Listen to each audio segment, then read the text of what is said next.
linggo sa karaniwang panahon. Ang maumuna sa ating pagdidiwang ngayong umaga ay si Reverendo Padre Larry Abaco, Rector ng Ensasyal. Magsitayo po tayo.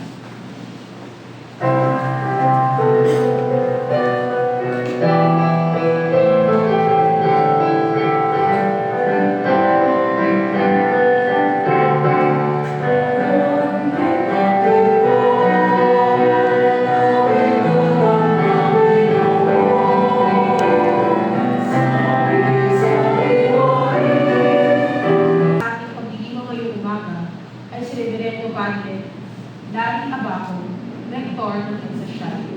Magsitayo po tayo.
Ng Espiritu Santo ay sumainyong lahat. Minamahal mga kaibigan, ialay po natin ang magandang isang ito para sa ating lahat na may nagkakatipon, para sa lahat ng mga intensyong inialay at sa buong simbahan, sa pamumuno ng ating mahal na Santupapa, upang tayo maging o patuloy na maging tapat sa pagsunod sa kalooban ng Diyos. At kaya ang kanyang pagliligtas ay patuloy nating maranasan sa ating pang-araw-araw na buhay. At upang tayo ay maging marapat na sa pagdiriwang na ito ay gumanap, ihingi natin sa Diyos ng awa at patawad ang lahat ng ating mga pagkukulang at kasalanan. buong kababaang loob nating dasalin. Inaamin ko sa makapangyarihang Diyos at sa inyo mga kapatid, na lubha akong nagkasala sa isip, sa salita at sa gawa, at sa aking pagkukulang.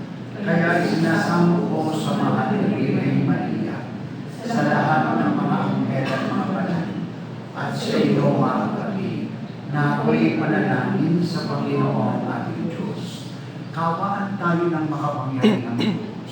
Patawarin tayo sa ating mga kasalanan at patnubayan tayo sa buhay na walang hanggan.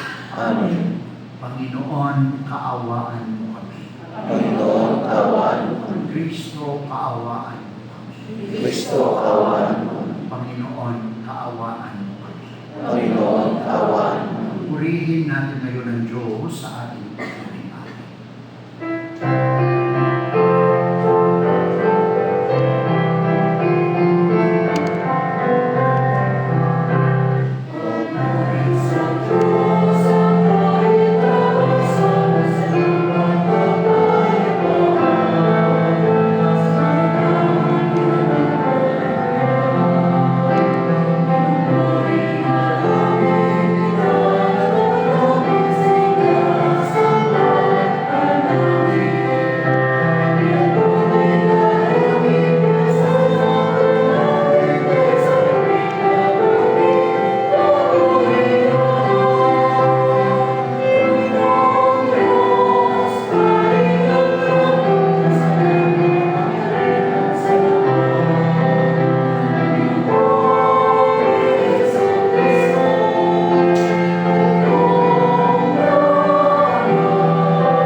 Manalangin tayo. Ama naming makapangyarihan, nililingap mo ang mga walang inaasahan kundi ikaw. Pagbasa mula sa ikalawang aklat ng mga hari. Noong panahong iyon, isang lalaking taga-Baal sa Lisa ang lumapit kay Eliseo. May dala siyang bagong aning trigo at 20 tinapay na yari sa unang ani niya ng sebada. Sinabi ni Eliseo, ihain niyo iyan sa mga tao.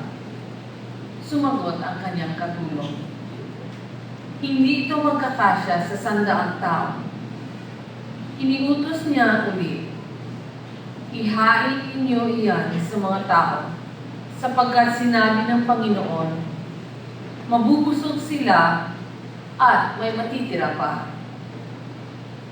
At inihain na nila iyon. Kumain ng lahat at nabusog.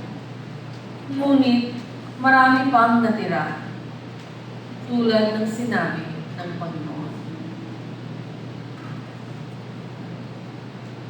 Ang salita ng Diyos. Salamat sa Diyos.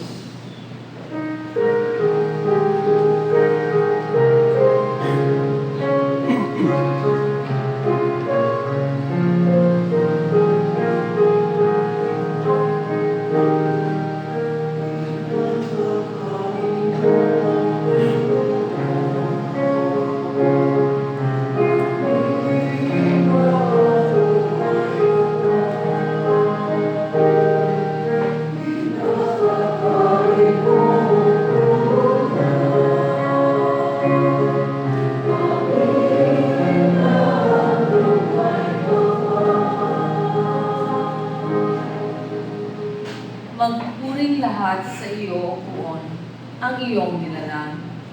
Lahat mong nilikha ay pupurihin ka at pasasalamatan. Babanggitin nilang tunay na dakila ang iyong kaharian at ibabalitang tunay kang dakila't makapangyarihan.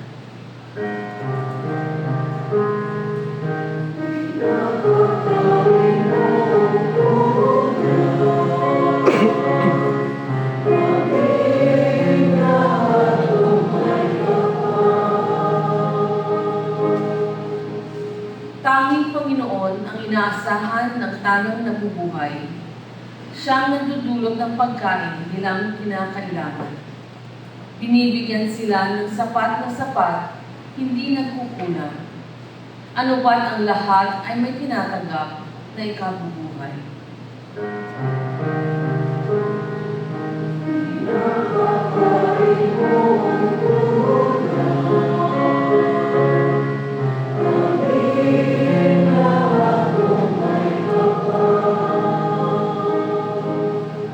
Matuwid ang Diyos sa lahat ng bagay niyang ginagawa.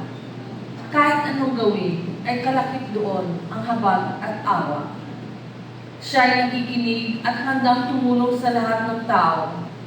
Sa sinumang taong pagtawag sa Kanya ay tapat at totoo.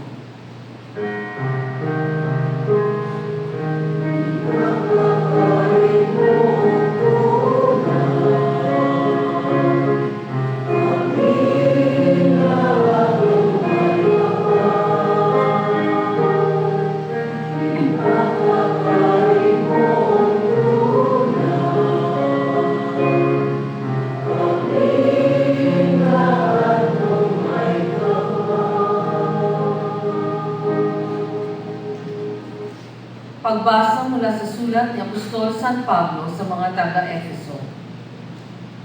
Mga kapatid, ako na isang bilanggo dahil sa Panginoon, ay namamanhik sa inyo na mamungay kayo gaya ng nararapat sa mga tinawag ng Diyos.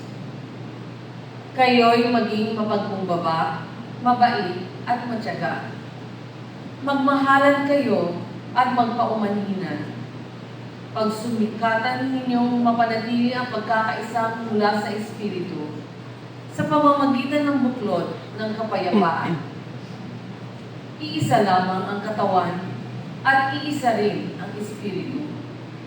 Gayon din naman, iisa lamang ang pag-asa ninyong lahat, dulot ng pagkatawag sa inyo ng Diyos.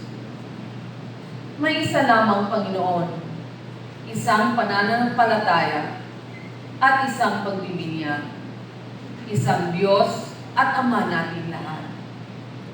Siya'y higit sa lahat, gumagawa sa lahat, at sumasa lahat. Ang salita ng Diyos. Salamat sa Diyos. Magtayo po tayo.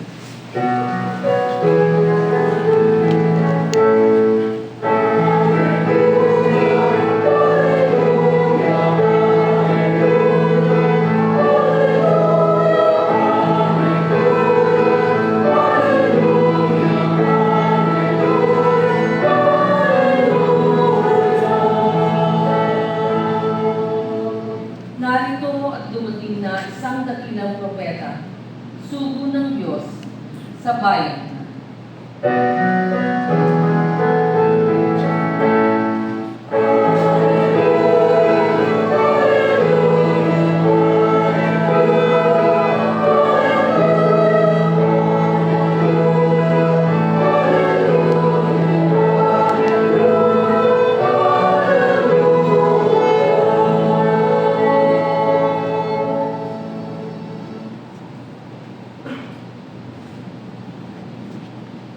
Sumainyo ang Panginoon. At may Ang mabuting balita ng Panginoon ayon kay San Juan. Pagpuli sa iyo.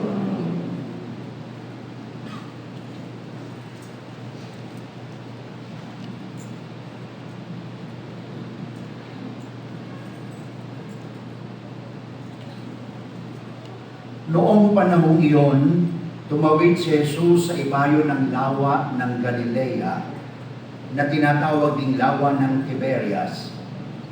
Sinundan siya ng napakaraming tao sapagkat nakita nila ang mga kababalaghang ginawa niya sa pagpapagaling sa mga may sakit. Umahon si Jesus sa burol kasama ang kanyang mga alagad at naupo roon.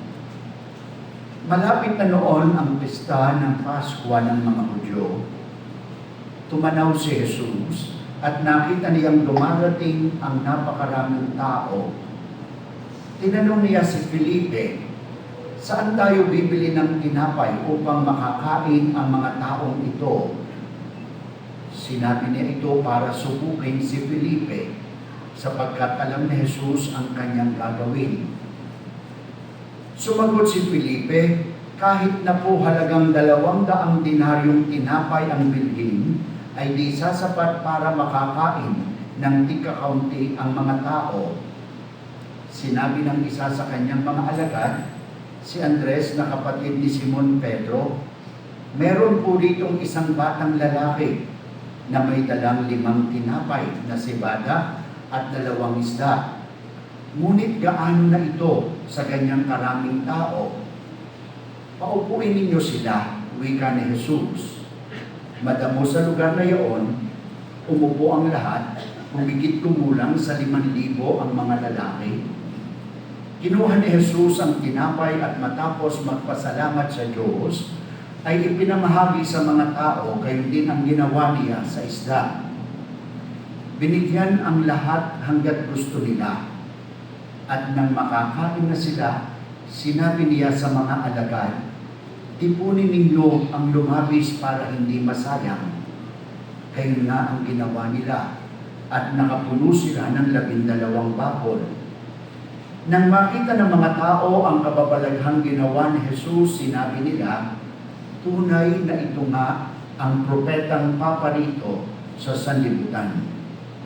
Nahalata ni Jesus na lalapit ang mga tao at pilit siyang kukunin upang gawing hari, kaya muli siyang umalis nang mag-isa patungo sa kabululan. Mga kapatid, ang mabuting balita ng ating kaligtasan. pinupuri ka namin, Panginoon.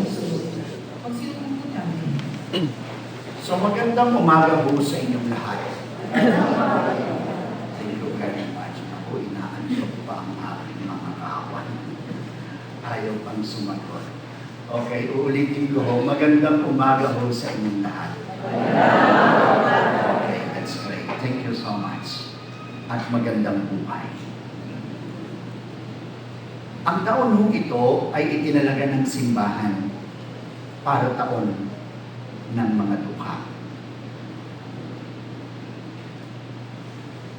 At para ho sa kaisipan ng ating Panginoong Jesus, ang dukha ay hindi ang nangangailangan lamang ng tulong.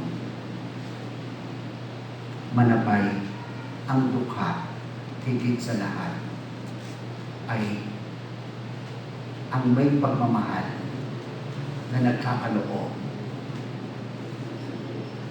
ng anumang meron siya bilang pagbabahagi sa biyayang galing sa Panginoon.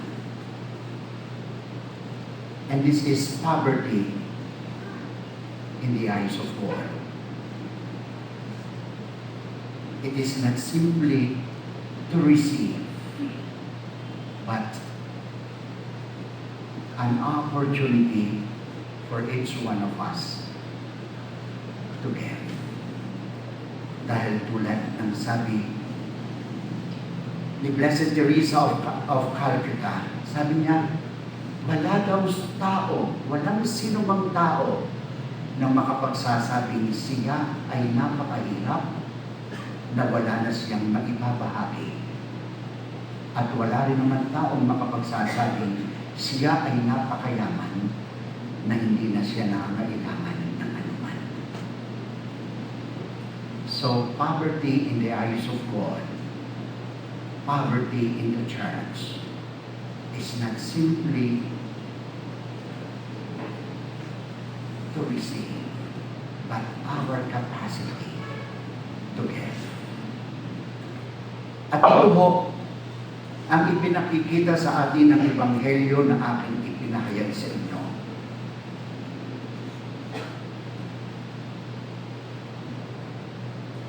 Inaakala ba ninyo na ang himalang nangyari ay sa pamagitan ng 5 tinapay at 3 isda na pakain ni Jesus ang mahigit na 5,000 katao?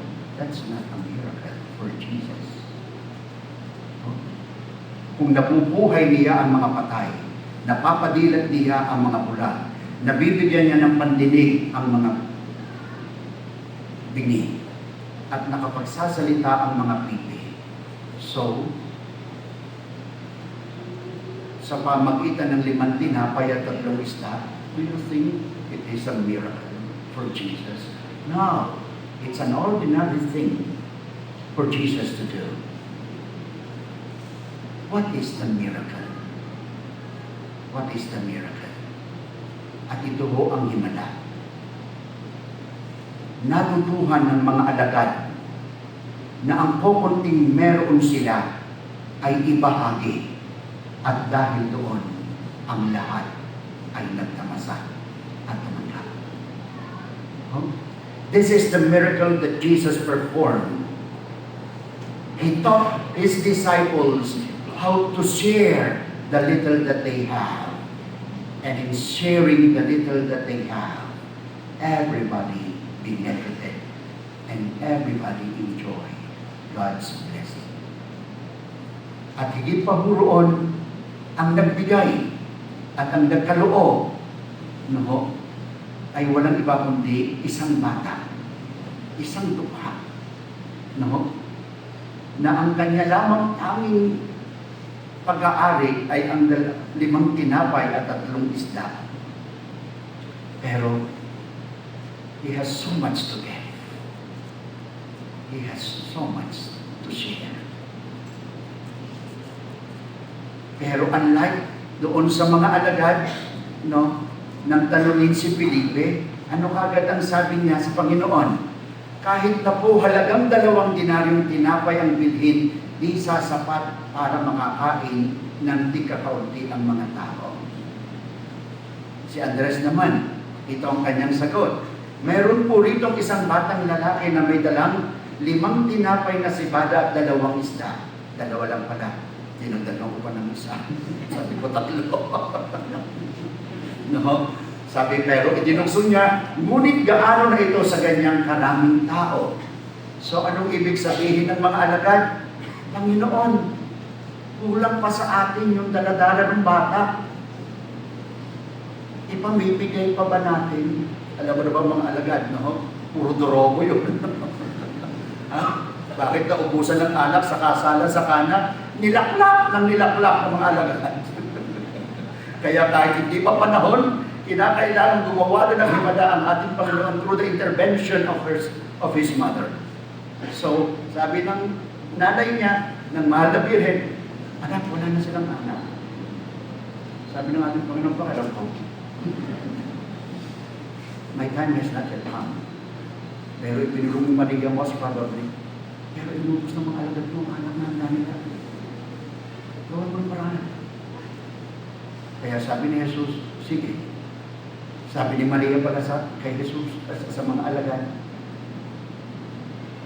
o sa mga taong nanduroon at namamahala sa kasalan, sundin ninyo ang bawat sabihin niya. So, yun. Ganun din ho tayo. Ganun din ho tayo.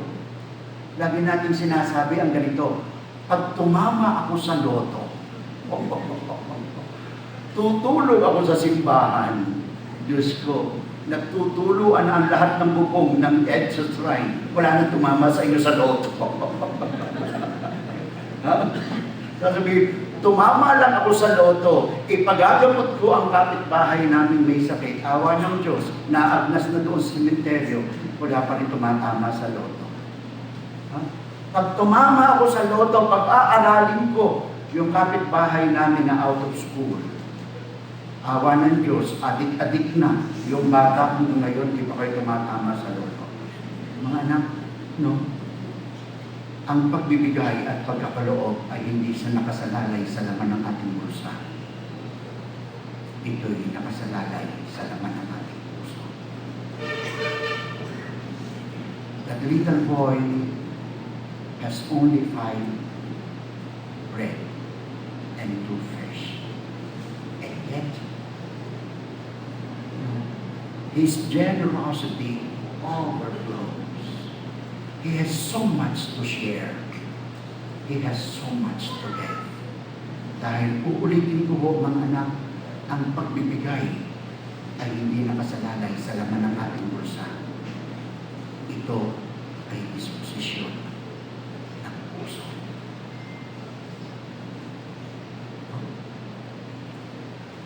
To end, let me share this to you. Again, it is an old experience. It happened in 1984.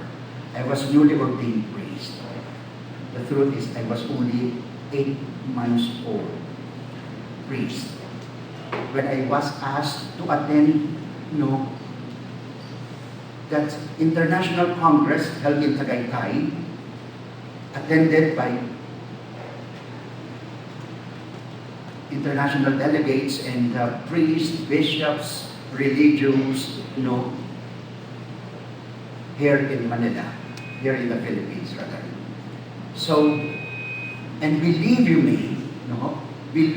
me, one of our speakers in that Congress was a 7-year-old little boy.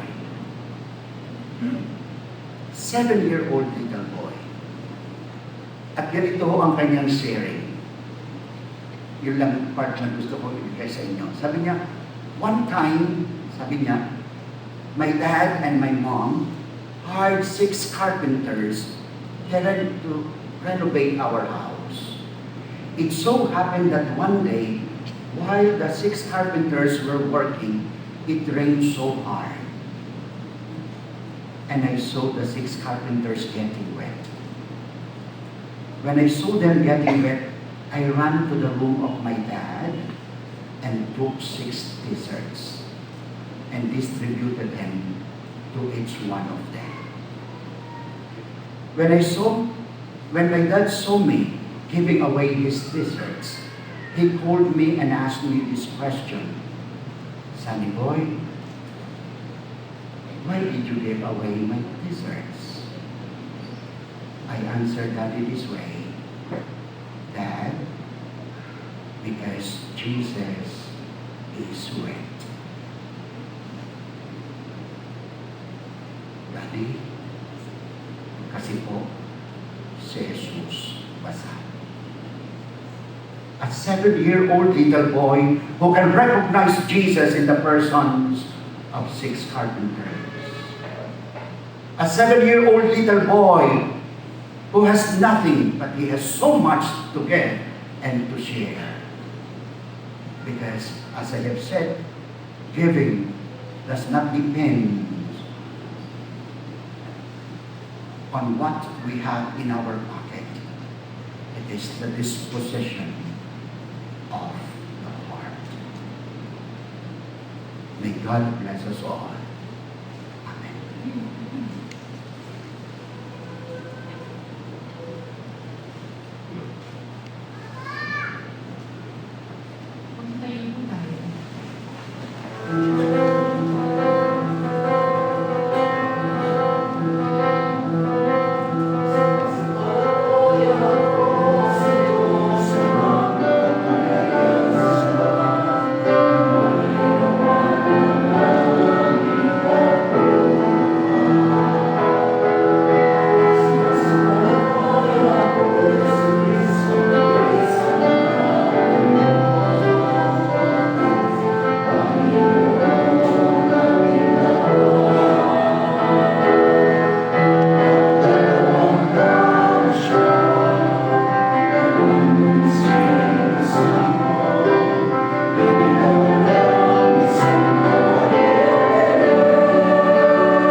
pagdiriwang ng Linggo ng Misyong Pilipino at ng mga pagbasa ngayon upang ibahagi natin sa ating kapwa ang mga biyayang kaloob sa atin ng Panginoon.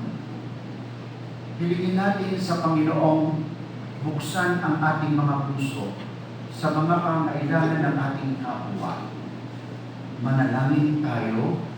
Panginoong Jesus, gawin mo kaming mapagbigay na tulad mo. Panginoon Jesus, gawin mo kami mapagbigay na tulad mo. Nawa, maging laging nakalaan ang simbahan sa mga pangangailangan ng mahihirap at magsikap na mapabuti ang kanilang kalagayan. Manalangin tayo. Panginoon Jesus, gawin mo kami mapagbigay na tulad mo. Nawa, gamitin ng mga Katolikong mayayaman ang kanilang kakayahan at impluensya alang-alang sa pagkakaisa ng mga dukhang kapuspalan. Manalangin tayo. Panginoon Jesus, gawin mo kami mapagbigay na tulad mo. Nawa, lahat ng mga misyonero, pari, madre, relihiyoso at voluntaryong laiko ay maging kapanipaniwalang patotoo sa Ebanghelyo sa kanilang pinamilingkuran. Manalangin tayo. Panginoong Jesus, gawin mo kaming mapagbigay na tulad mo.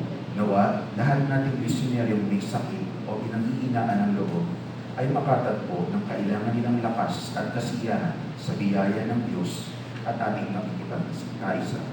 Manalangin tayo. Panginoong Jesus, gawin mo kaming mapagbigay na tulad mo. Nawa, makatulong ang lahat ng Katolikong Pilipino sa pangangaral sa mundo sa pamamagitan ng kanilang dasal, mabuting halimbawa at masiglang pagtulong sa lahat ng misyonero. Manalangin tayo. Panginoong Jesus, gawin mo kaming mapagbigay na tulad mo. Tahimik nating ipanalangin ang ating mga pansariling kahilingan.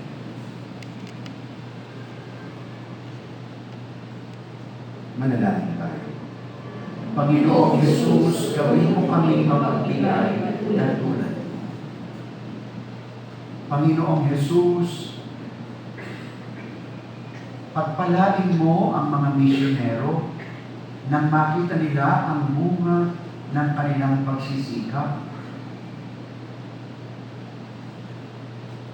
Patugunin mo kami sa mga pangangailangan ng aming mga kapatid at gawin mo kami mga kasangkapan ng iyong mapagpalang pagmamahal sa kanila. Ikaw na nabubuhay at nakakari, magpasawalang hanggan. Amen. Magsinubukan tayo.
Manalangin tayo mga kapatid upang itong ating pag-aalay ng anak at tinapay kasama ang ating buhay ay maging kalugod-lugod sa Diyos amang makapangyarihan. Ang Panginoon, Panginoon, pag-aari sa iyong mga kamay, sa kapayagan kalamaran sa ating Panginoon at sa buong sambayanan niyang pagkalat. Ama naming lumikha, tanggapin mo ang mga alay na sa iyo rin nagmula at ngayon aming inihahanda sa iyong dambana upang sa aming ginaganap na pagdiriwang ang iyong paglingap ay magtaguyod sa tanan at magpabanal sa aming pamumuhay sa kasalukuyan at mag-akay sa amin sa ligayang walang katapusan sa pamagitan ni Hesus Kristo kasama ng Espiritu Santo magpasawalang hanggan. Amen. Sumainyo ang Panginoon. At sumayin. Itaas sa Diyos ang inyong puso at diwa. Pinasa namin sa Panginoon. Pasalamatan natin ang Panginoon nating Diyos. Marapat na siya ay kasalanan. Ama naming makapangyarihan, tunay ng marapat na ikaw ay aming pasalamatan sa pamagitan ni Hesus Kristo na aming Panginoon. Lubhang nabagbag ang kanyang loob sa pagkakamali ng tao sa sansinuko, kaya't pinabuti niyang siya ipanganak ng birhen bukod mong pinagpala sa babaeng lahat. Sa labi ng imbing kamatayan, kami ay tinagaw ng namatay mong anak. Sa pagkabuhay niya, kami kanyang binuhay upang kaugnayan namin sa iyo ay huwag magwakas. Kaya kaisa ng mga anghel na nagsisiawit ng papuri sa iyo, nang walang humpay sa kalangitan, kami nagbubuni sa iyong kadakilaan.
Ama naming banal, ikaw ang bukal ng kanyang kabanalan.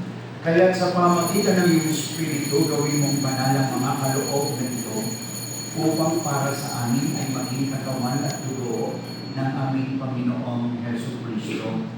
Bago niya pinagtiis ang pusang loob na maging hando, hinawakan niya ang tinapay, pinasalamatan kaniya, pinaghati-hati niya iyon. Iniabot sa kanyang mga alagad at sinabi, tanggapin ninyong lahat ito at kami. Ito ang aking katawan na ihahando para sa inyo.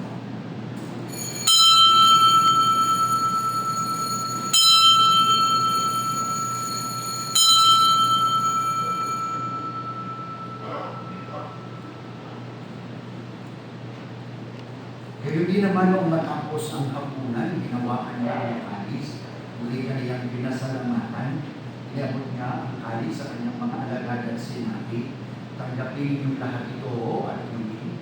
Ito ang kalis ng aking dugo ng bago at walang hanggang ang aking dugo na ibubuhos para sa inyo at para sa lahat. Siya'y kapagpapatawad ng mga kasalanan, gawin niyo ito sa pag-aala-ala sa akin.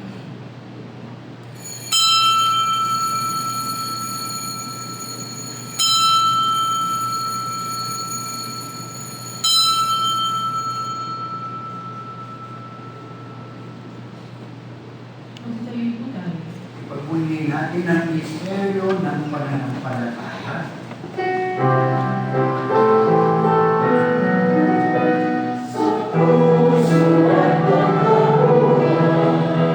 Kami lubos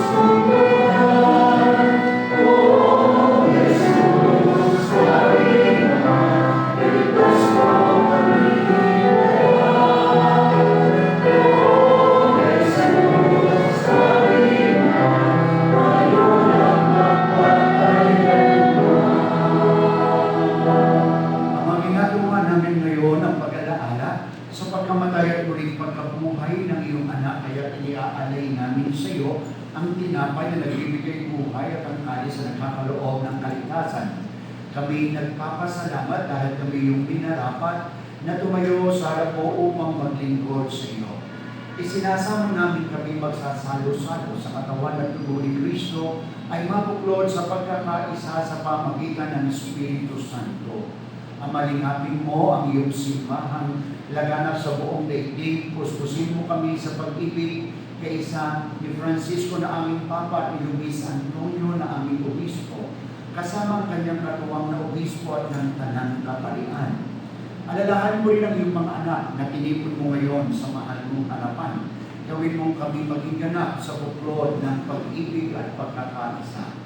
Alalahanin mo rin ang aming mga kapatid na nahinay na may pag-asang sila'y muling mabubuhay. Gayun din ang lahat ng mga pumanaw.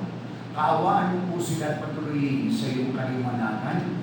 Kaawaan mo po at paghindapatin kaming lahat na makasalo sa iyong buhay na walang wakas.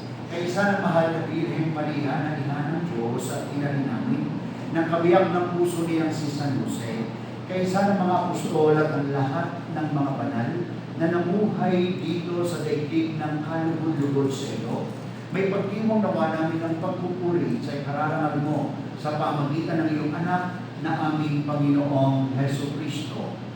Sa pamagitan ni Kristo, kasama niya at sa Kanya, ang lahat ng parangal at papuri ay sa iyo, Diyos Amang makapangyarihan, kasama ng Espiritu Santo, iisang Diyos magpasawalang hanggan.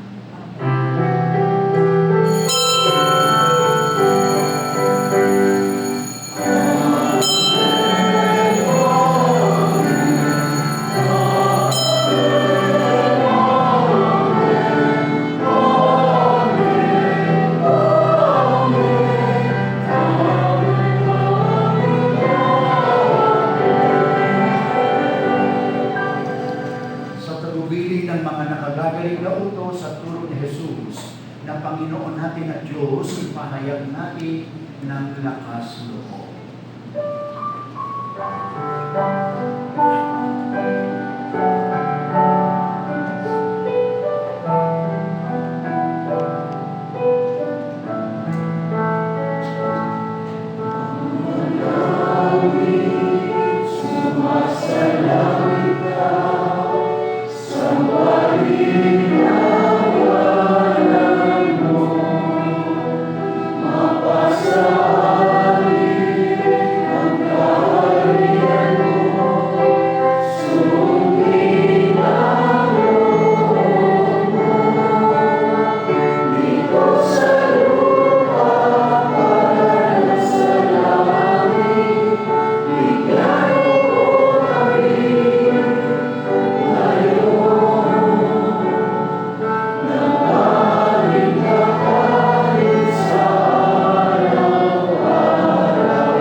Samantalang aming pinananabihan ang dakilang araw ng pagpapahayag ng tagapagligtas namin si Heso Kristo.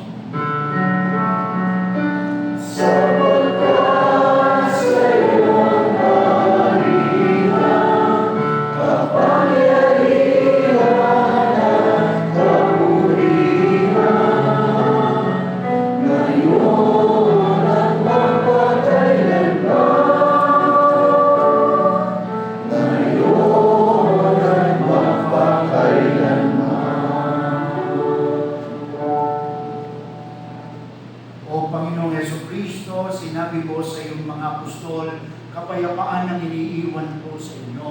Ang aking kapayapaan ang ibinibigay ko sa inyo.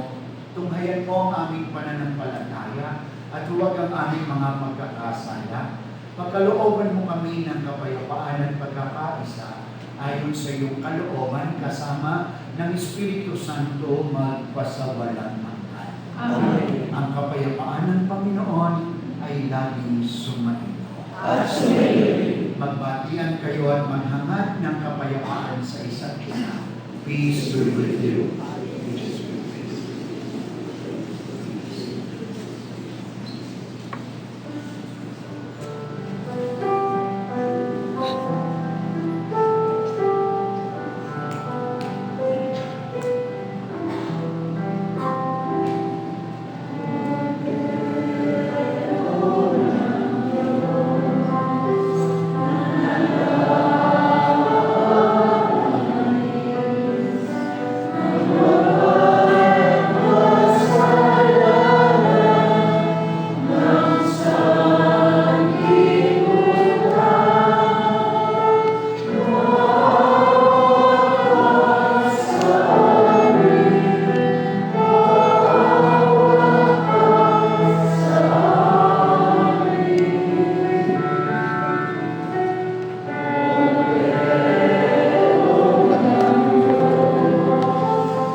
Narito ang poder ng Diyos, narito siya nag-aalis ng mga kasalanan sa libutan, at sa kanyang kaluhaan ay kanyang pinalaman. Mapapalad tayo sa kanya ay tumatanggap. Panginoon, Hindi ako karapat-dapat na makatuloy sa iyo. Ngunit sa isang salita mo lamang ay gagawin ko. naway ingatan tayo ng katawan at dugo ni Kristo hanggang sa buhay na walang hanggan.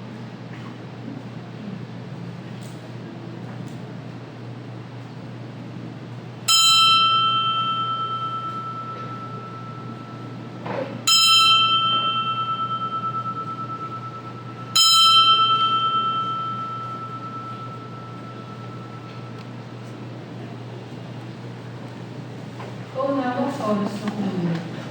Para sa kaayusan ng komunyon, sisimulan natin ang pagbibigay ng komunyon sa mga nakaupo sa unang hari ng upuan at sunod-sunod na hanggang sa ulan. Nakaupo o nakatayo man tayo ay may mga ushers na gagawin sa atin. Sa mga hindi nakasunod sa dress code, may mga shows po na ipahira at ibalik na lamang po sa ushers pagkatapos tumanggap ng komunyon. Salamat po.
Pasilod ko ang lahat at aking sa inyo ang panalangin para sa kapayapaan. Pagtuon, sa panahon ng pangailangan ay humingi kami ng tulong. Bunga ng aming pagkamulat sa nagbabantang pagkawasak ng kapaligiran ng pinagdalawang mundo sa amin. Bunga ng malawakang paglalaban ng ideolohiya sa iba't ibang panig ng mundo. Pagkalooban ninyo kami ng sapat na lakas upang may palaganap ang kabutihan, katarungan, pagmamahalan at kapayapaan. Sa gitna ng labanan, ituro niyo sa amin ang pagtutulungan. Sa kasaganaan, ang pagbibigayan. Sa karahatan, magkaroon kung sana ng maayos sa pamumuhay.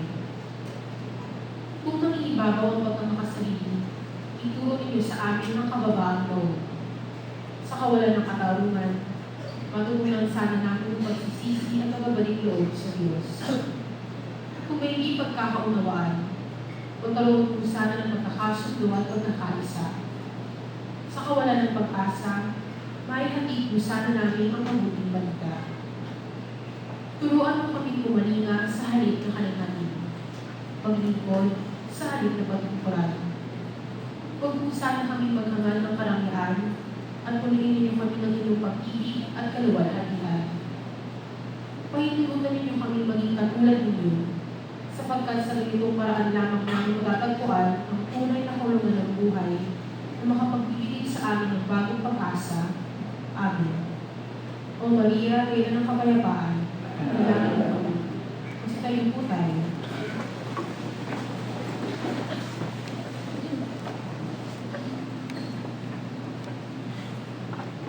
Manalangin tayo. Ama namin mapagmahal, pinagsaluhan namin sa banal na paikinabang ang alaalang walang bukas ng iyong anak na nag-alay ng sarili niyang buhay para sa aming kaligtasan. Ipadalong mo ito ay magdulot ng paghalag sa ipinamana niya sa aming pagliligtas bilang tagapamagitan kasama ng Espiritu Santo magpasawalang hanggan. Amen. Magsiupo po tayo para sa ilang paalala. So meron lang po ang ilang paalaala sa inyo or appeal. So I would like to invite you on Tuesday, the 28th of this month at 12:15 Mass to be presided over by Father Matthew. It is his birthday, so huwag na akong itatanong kung magkakalo ang kanyang edad. So tulad ng sinabi ko sa inyo sa isang komento, let's do personal. So, at kaugnay ko ng pagdiriwag ng kanyang kaarawan, isasabay ko na po yung pagbibless nitong tatlong atrium or glass at garden natin. At ito ho ay ginawa kong ganito because for our awareness, no, para ho dito sa pinaghahandaan ng ating bansa na walang iba kundi datinguan. No?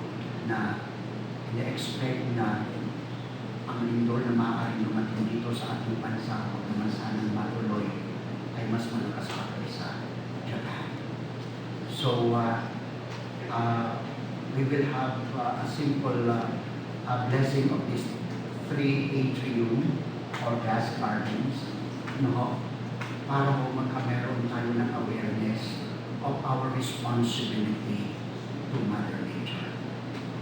Mother Nature was very, very much abused already by men.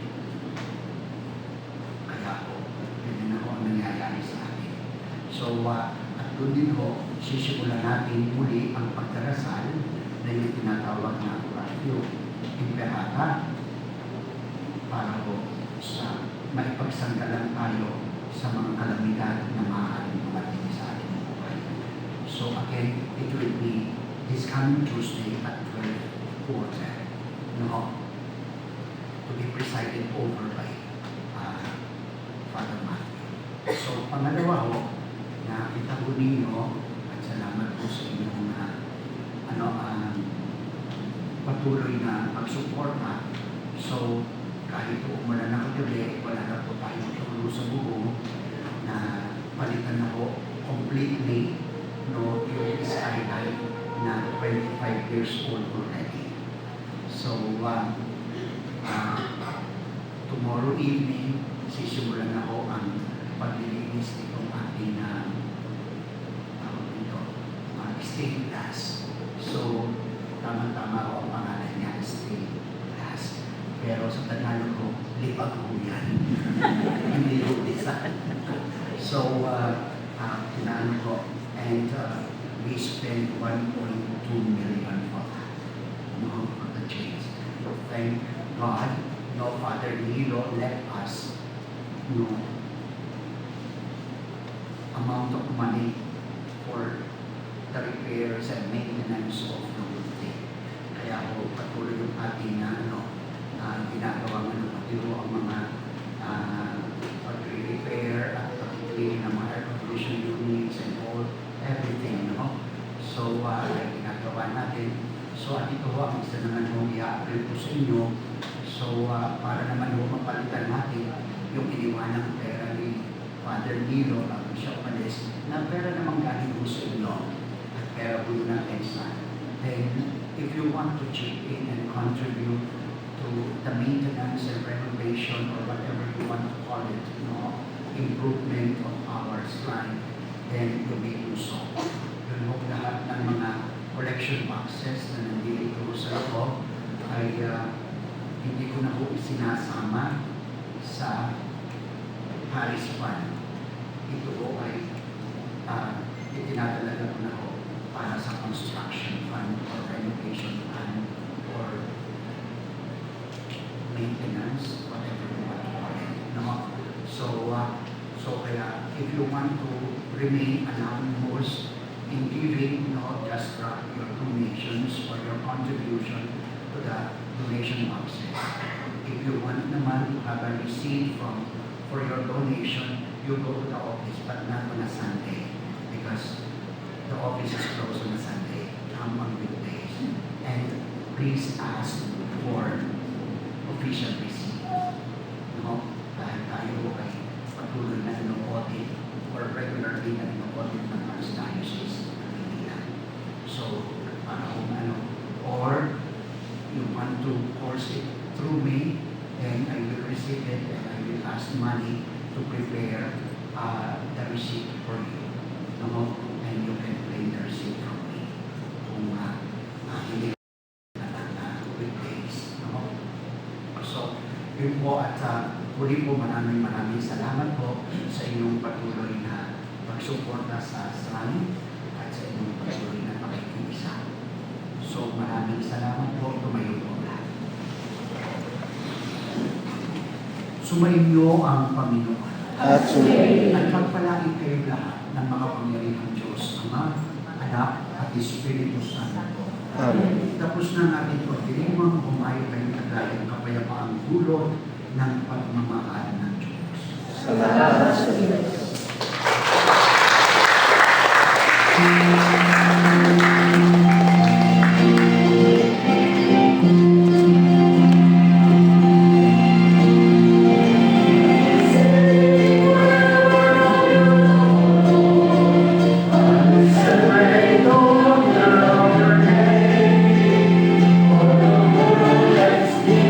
It's a small thing, and a small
In the name of the Father, and of the Son, and of the